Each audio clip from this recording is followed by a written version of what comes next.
A very important question being asked right now. How do I pronounce the word D-O-G-E? By the one true pronunciation, of course, Doge. Any other way is incorrect, in my opinion, and just absolute heresy. But welcome back to the Kaspersky Arena, guys. This is round number 2. It is worth €200 for this one best of 5. ForGG has already secured 100 win or lose. He walks away today with €100 in his pocket. But now he comes up against the Panzer General. This is going to be, I think, probably a mech versus mech series. We'll see. Spawning here in the upper right corner of Star Station, or Derelict Watcher. Ugh, it is Millennium's ForGG. That was a great intro, man. Shut up, Zombie Girl.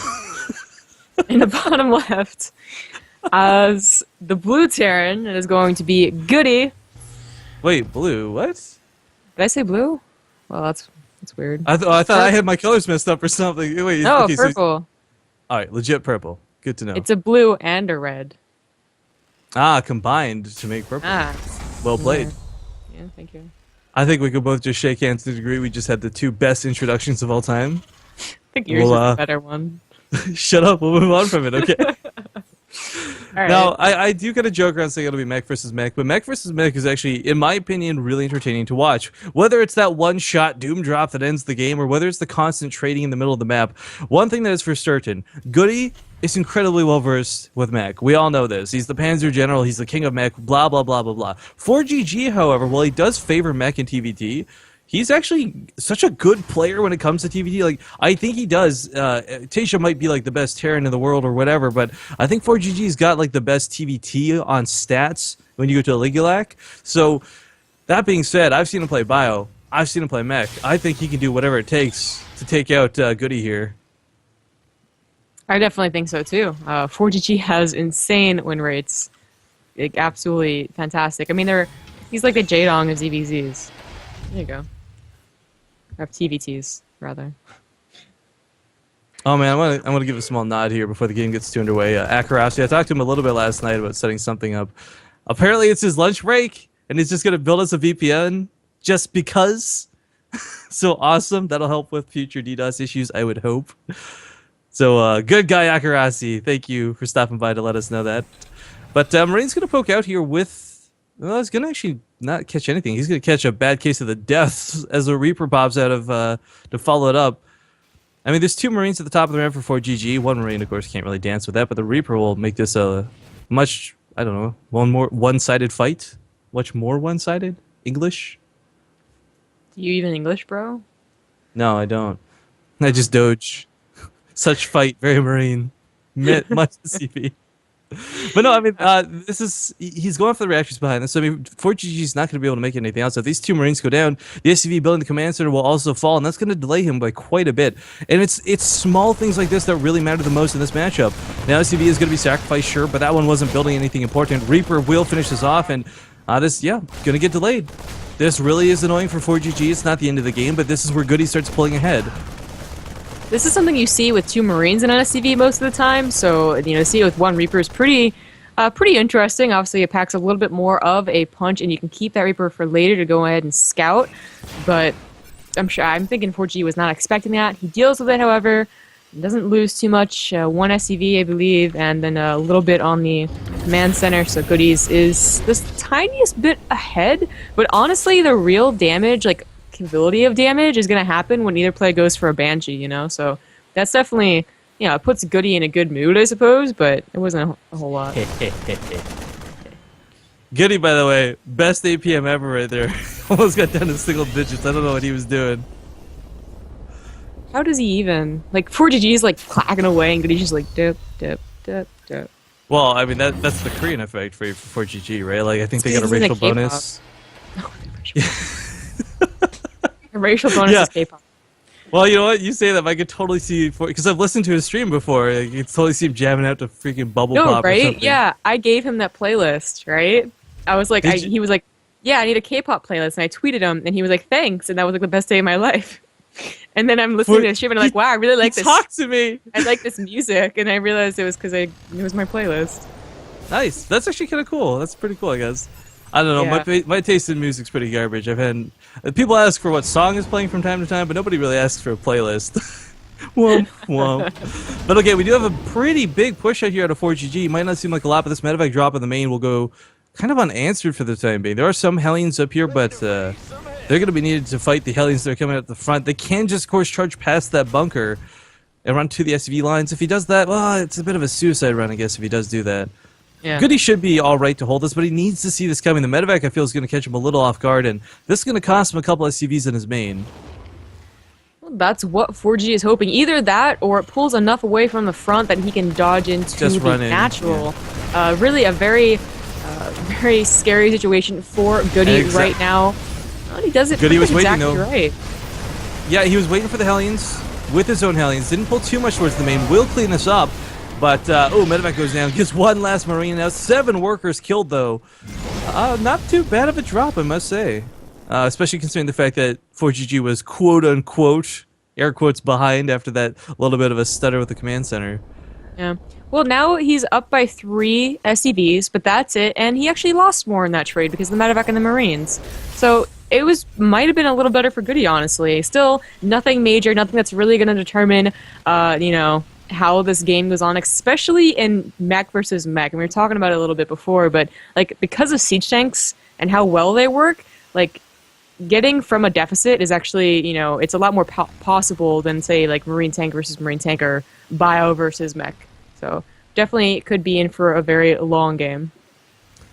Now, these fights do get a little bit knife fighty, I think is the best way to describe it. You get the splash damage from the tanks, which is one thing, whatever. Hellions and Hellbats are kind of this weird dynamic where Hellions beat out Hellbats most of the time just due to the way they can kite them around. But if you're going to have to A-move into another A-move and siege your lines up behind it, Hellbats are going to win that fight for you because they've got that extra health, which really plays into more effect than any amount of damage.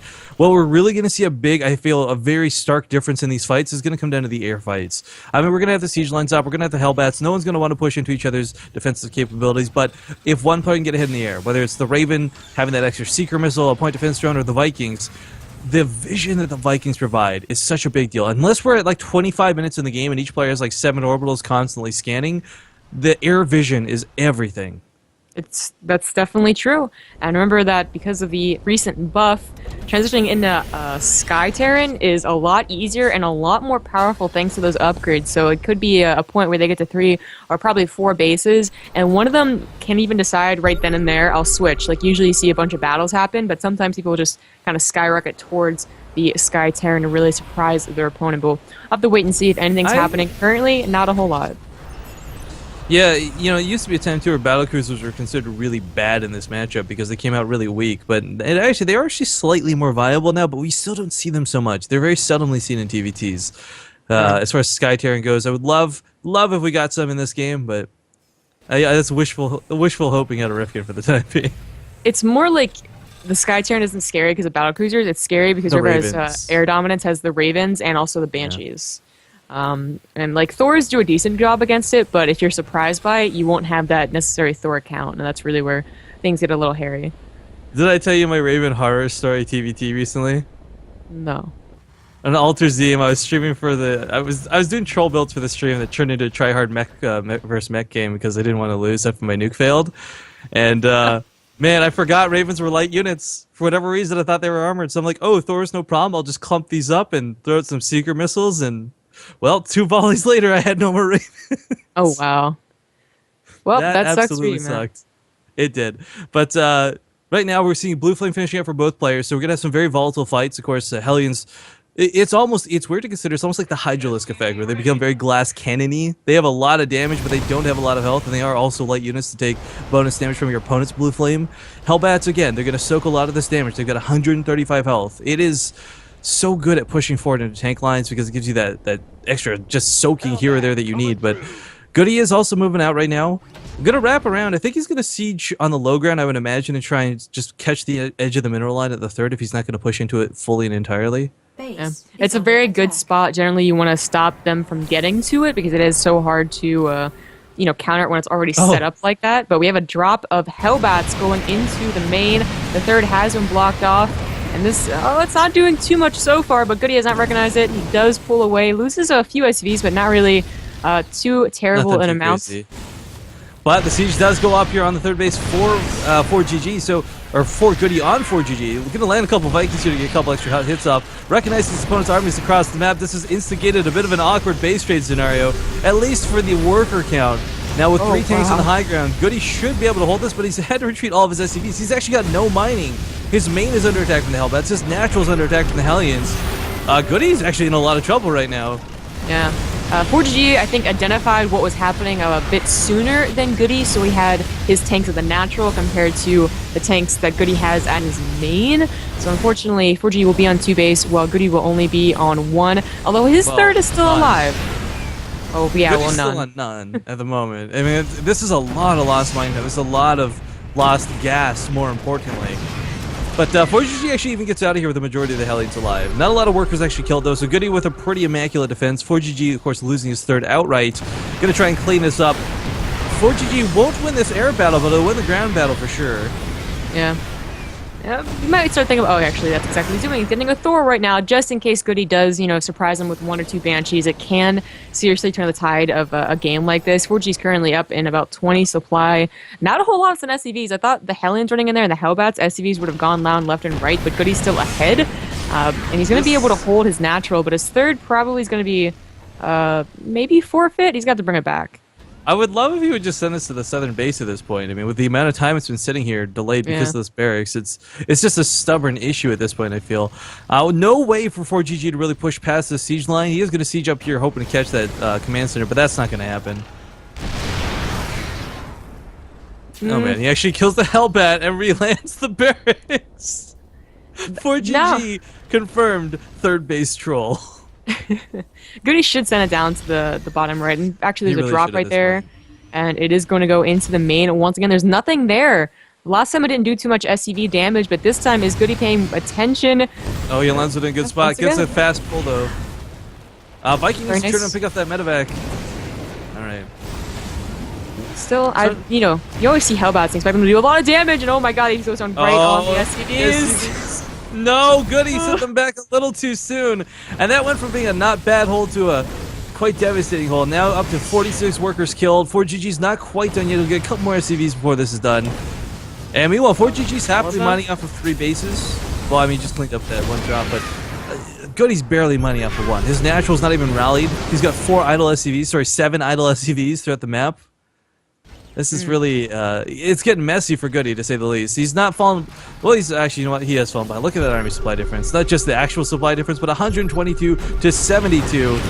Oh, this is not looking good. Takes the fight in the middle of the map. Can he siege up in time? There's too many Hellbat zombie grab, I think. There's just no way for GoOdy to win this fight. Well, actually, he's doing a really great job. All those Hellbats were clumped up, so he takes a relatively even fight, but that's not what he needed. Actually, the reinforcements definitely made it look one-sided. All right, ForGG off to a great start.